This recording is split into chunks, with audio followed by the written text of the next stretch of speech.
Welcome to POST-LUDENS, the channel where we analyze video games from a structuralist perspective. In the last video, we analyzed the phenomenon of the birth of explicit graphic violence in the video games of the fourth-generation consoles and the spread of the self-certification system of content, established to guide parents in the purchase.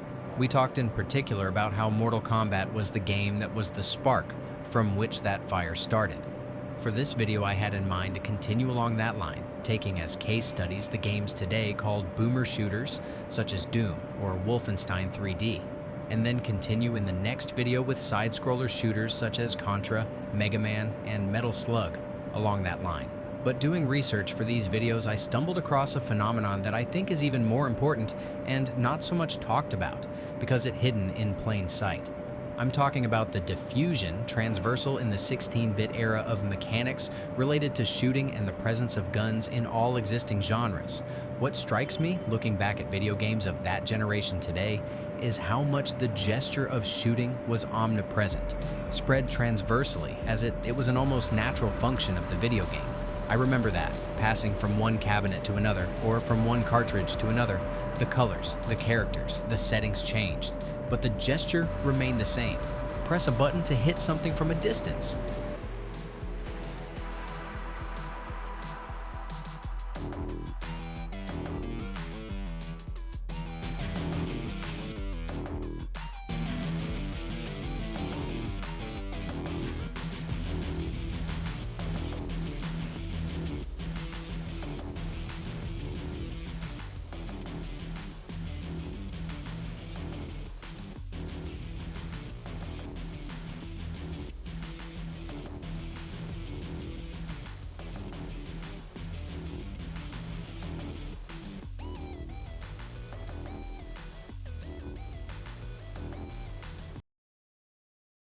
If outside observers were to try to understand human beings as a species just by looking at the video games of the 16-bit era, they would conclude that we spend all our time shooting everything that moves.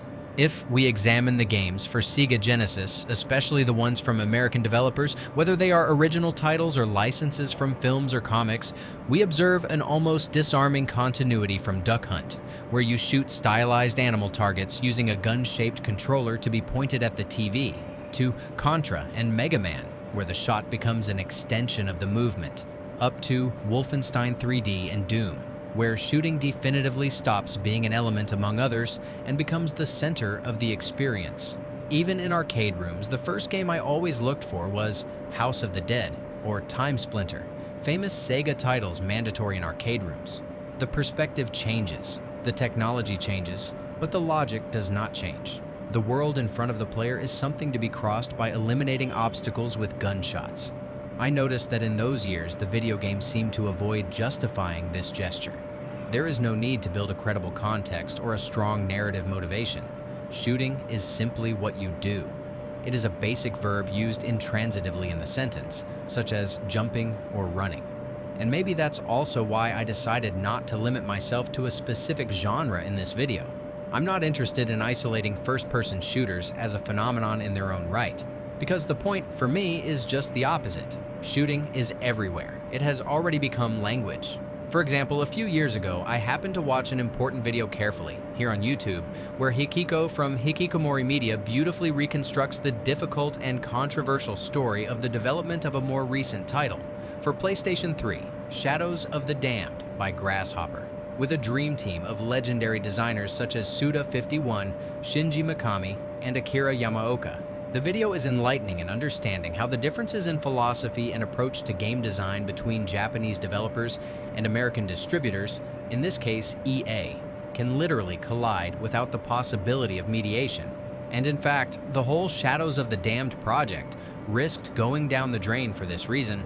But one thing that I find really remarkable and related to our discourse is that apparently the game, which in the end revolves around a simple and fun system of shooting and advancing guns, in the original conception of its creators wasn't even supposed to have guns at all, and that these were added, along with the whole system of mechanics, to meet direct pressure from EA. The game had to go back to the conceptual phase at least 3 times in order to integrate those mechanics with the story, effectively giving life to a completely different game from the original idea of Grasshopper. The inclusion of shooting mechanics and the presence of firearms in the games then must be happening intentionally and deliberately, I think. At the same time, I can't help but notice a pretty stark difference in the way this gesture is presented. Titles related to the Nintendo ecosystem tend to filter it to move it to a more abstract level. Non-human enemies, robots, creatures, stylized targets. It is not that violence disappears, but it is masked, made less direct, almost neutralized on a symbolic level. On the contrary, in the arcade world, on PC and also on Sega platforms, I have always perceived a greater frontality. Recognizable weapons, more concrete targets, an aesthetic that does not do much to hide what is happening, but rather, sometimes enhances and glorifies violence. And this is also true off-screen. If I think back to the covers, the cabinets, the promotional material, it is difficult for me to find real attempts to disguise the gesture. The weapons are in the foreground, the characters wield them as an element of identity, and the message is direct and in the foreground. Here you shoot, here you kill, here you win like this. There is no ambiguity, and perhaps it is precisely this transparency that makes the phenomenon interesting. Because at that point, the question is no longer, in which games do you shoot? But why does shooting become so central that it crosses the entire gaming world? And above all, what happens when such a charged gesture in the real world is reduced to such a simple, repeatable, and seemingly neutral function within the game? It is interesting how Doom and Contra, although belonging to two very different genres and methods of development, share the same spatial logic. Shooting is not only defending oneself, but exploring. In Doom, every room is a potential threat, and fire serves to read the space, to make it habitable. Enemies emerge from all directions, often surrounding, and force the player to move continuously, transforming the shot into a tool of orientation as well as survival. In Contra, this logic is more explicit and visible. Enemies come from opposite sides, from above, from below, and the screen becomes a constant pressure field. Here too, shooting means opening a passage, maintaining control of a portion of space sufficient to stay alive. I'm not just attacking, I'm negotiating my position in the game world.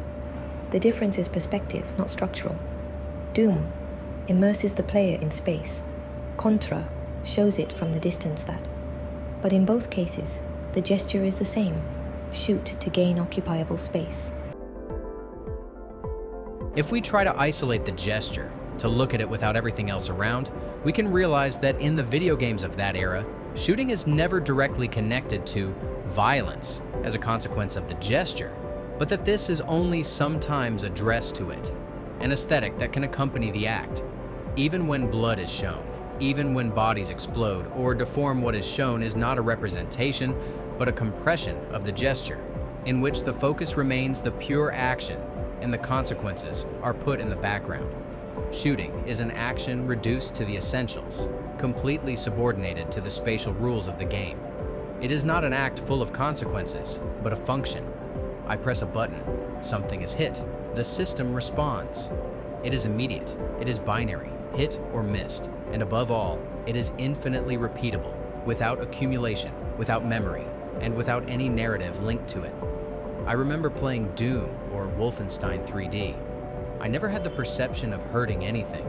I was simply interacting with a space that gave me visual feedback, an enemy that disappears, that falls, that smashes.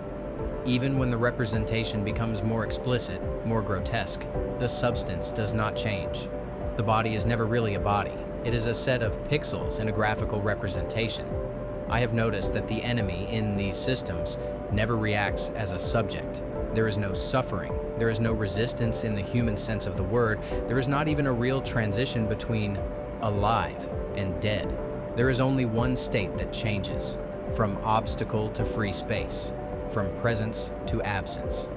In this sense, I can't help but think that the enemy is never really killed. It is solved. It is a gameplay problem that finds an immediate solution through the gesture. I realize this because when replaying Metal Slug, an important 1996 Japanese side-scroll shooter for arcades, I noticed that the enemies do something strange compared to other games of the time when they are eliminated. They emit tremendous screams of pain that become like a chorus of suffering and contribute comically to become part of the pompous and heroic soundtrack of the game, celebrating the player's ability to kill as much as possible.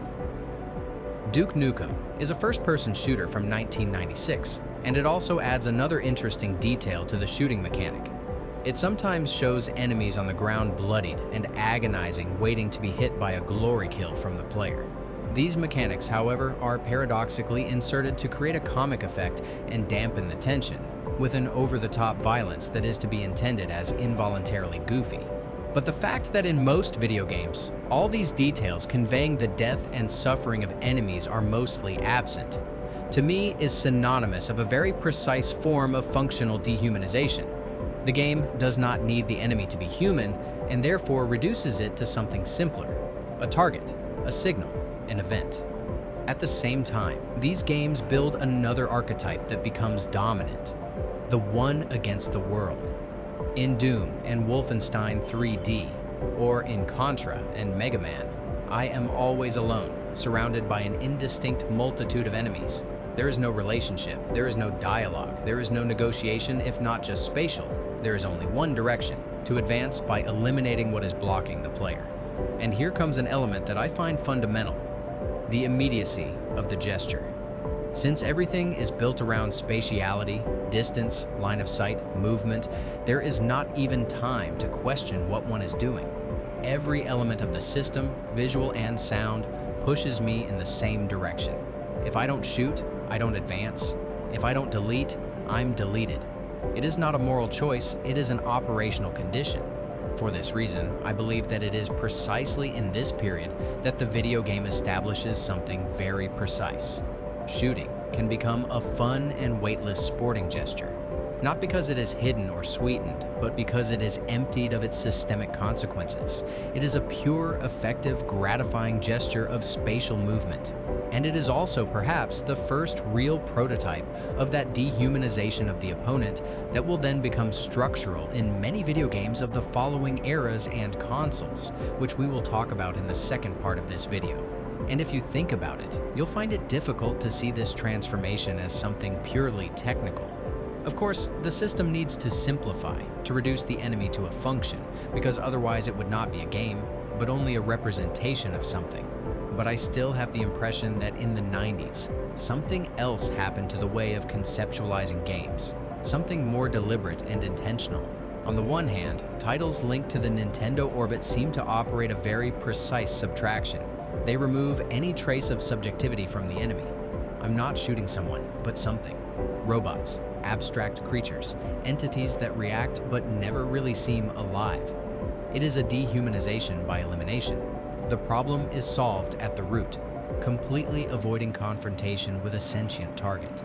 On the other hand, in arcade games, on PC, and in many Sega-related titles, you can see an opposite but mirrored direction.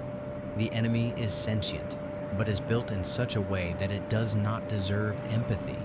Demons, monsters, mutants, aliens, Nazis, figures that can not only be eliminated, but that must be. Here, dehumanization does not pass through subtraction, but through justification.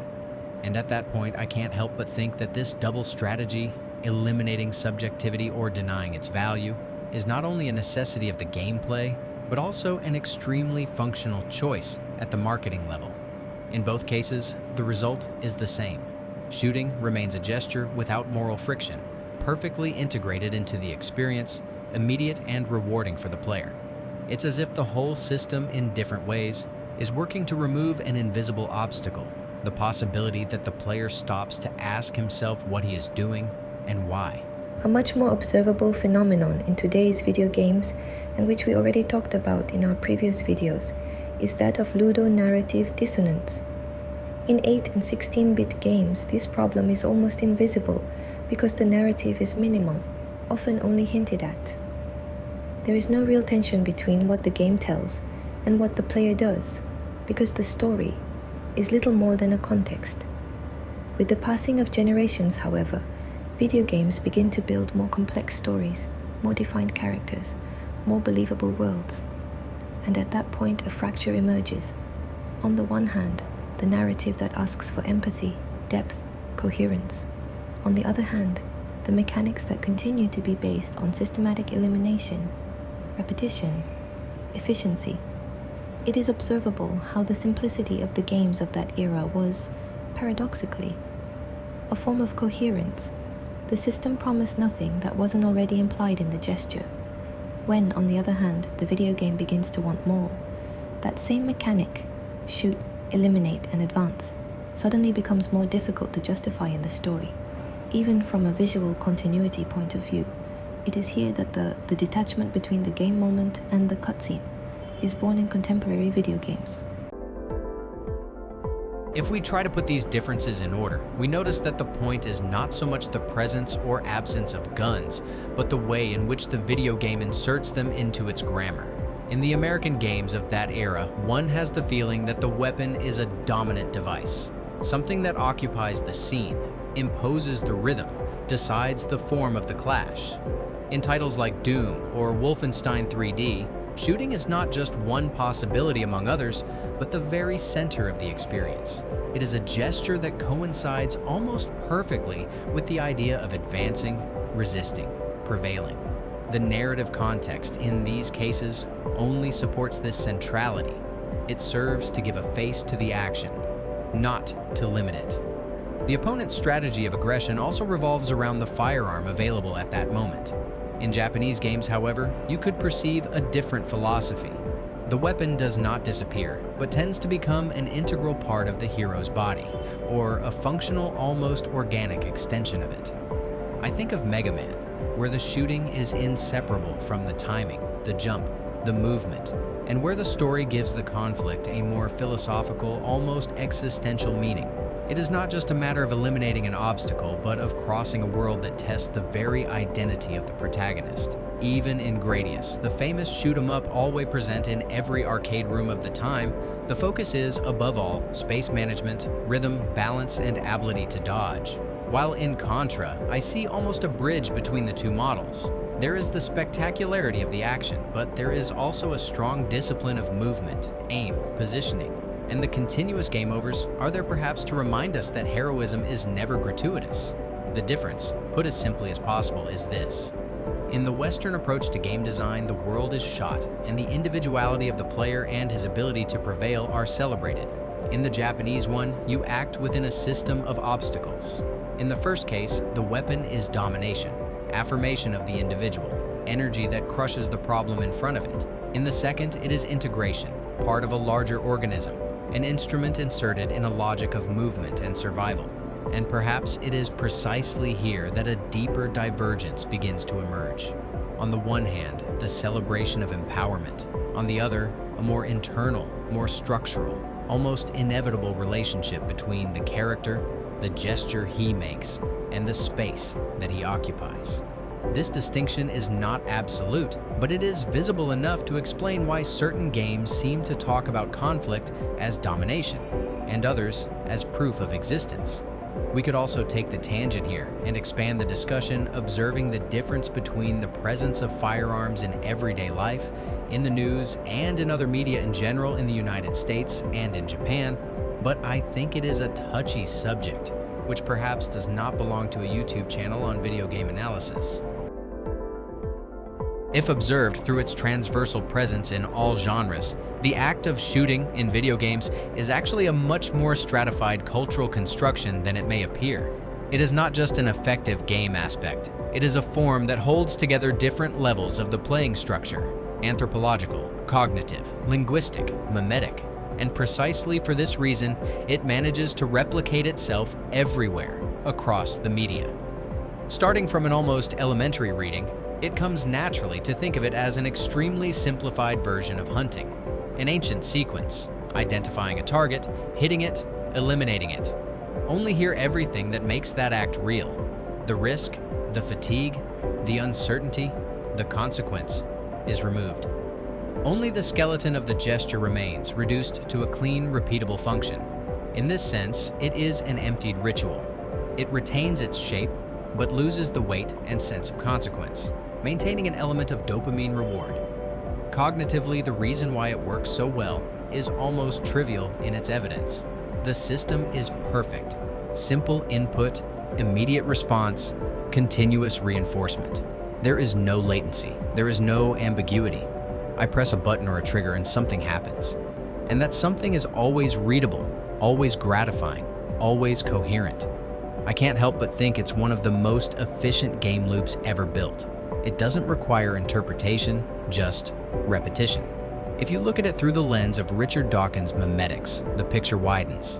The hit and make it disappear gesture is a perfect meme. It adapts to any context, science fiction, war, fantasy, cartoon, without losing function. It is independent of fiction because it works well even without it. And above all, it is linked to much older and deeper cultural and cognitive structures. Conflict, survival, prevailing over the other. These are ideas that came into existence well before the video game, and here they find an extremely efficient form to be replicated.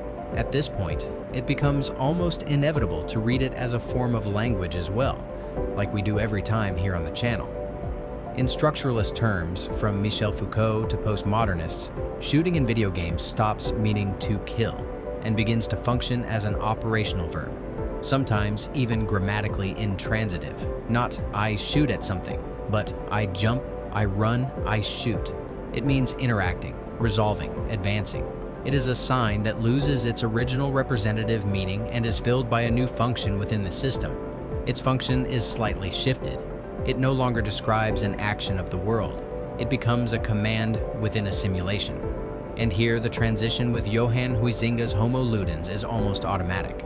Within the magic circle of the game, this gesture is not only acceptable but necessary. It is legitimized by the rules, staged by the aesthetics, provided by the system, required to participate. Outside that circle, it would be immediate and unjustifiable violence. Inside the circle, it becomes its grammar. It is not a transgression. Instead, it is a condition of existence of the game itself. If we take this reasoning to the end, we inevitably arrive at Jean Baudrillard's concept of hyperreality. Here we are no longer even in the field of symbolic representation. The video game is not showing the use of weapons. It is replacing it with a simpler, more readable, more consumable version. The shooting mechanic becomes a simulacrum, a perfect structure in itself. It no longer needs a real referent to work. It no longer even needs a faithful representation of firearms, which, in fact, take on all shapes and sizes and become almost more an emotional symbol of the conflict. At this point, what remains is a pure gesture, stripped down of its original forms. A gesture that is at the same time symbol, interface, and product. It is no longer real action, but it is also not narrative fiction in the classical sense. It is something more abstract, a cultural and graphical function or mechanic designed to be learned, recognized, and continued. This, as we'll see in the next videos, could be said, interestingly, for perhaps a whole lot of the elements that constitute a modern video game, exempt for some indie titles that deliberately take the distance from this game design approach that I like to call corporate gaming. And perhaps this is where the circle closes. It is not the genre that defines the video game of that era, it is the gesture. And among all the possible gestures, that of pressing a button to make something disappear from the screen, it is the one that, more than any other, has defined an entire generation of ludic language. In his book Homo Ludens, the Swiss scholar Johann Huizinga describes play as a fundamental activity of the human being, separate from ordinary life, but capable of giving it shape. To play, for Huizinga, is an act, something you do, not something you are in ordinary life, and he calls it a magic circle. Cognitive and anthropological aspects are examined by Huizinga to build his theory. Here we find an interesting implicit distinction that today we almost take for granted, not highlighted by Huizinga, but hidden between the lines of the discourse. The player is the one who participates in the game as a temporary act. He enters the magic circle, accepts the rules, acts, and then leaves. The gamer, on the other hand, is a more recent construction. It is not only those who play, but those who permanently identify with the game as part of their identity. It's a status. This difference is also evident in the way we interpret certain game mechanics. The player performs a gesture because the game requires it. The gamer internalizes it, recognizes it, takes it out of context as a cultural element. In this sense, even the gesture of shooting, so simple and so repeatable, stops being just an action and becomes part of a shared language, of a practice that exists even beyond the single game, and that then, inevitably, ends up invading other aspects of reality. This is the phenomenon that has recently been called gamification of life. Like I said earlier in the video, this time I decided to divide this essay in two parts, because the second part touches on a very interesting aspect of the games of the following generations of consoles. With respect to the dehumanization of the opponent, that is the phenomenon which we have already briefly commented in the video on Chrono Trigger by Square, about the ludonarrative dissonance, which will later become more and more marked and evident and is crucial to understand the true meaning of this media, at least in the more corporate part of the development and distribution. So that's it for today, folks. Don't forget to hit like and subscribe, and leave a comment. Every opinion is useful and fundamental in creating a discourse about this media that, if you have made it this far, you surely are passionate about as much as me. See you in the next video. This video was released in the net with the consent and supervision of the Autocratic Body for Information and Public Opinion in the year 2018. We hope to have entertained you and made you a little interested in what's behind the veil of old interactive media. See you again in the next episode. Bye bye.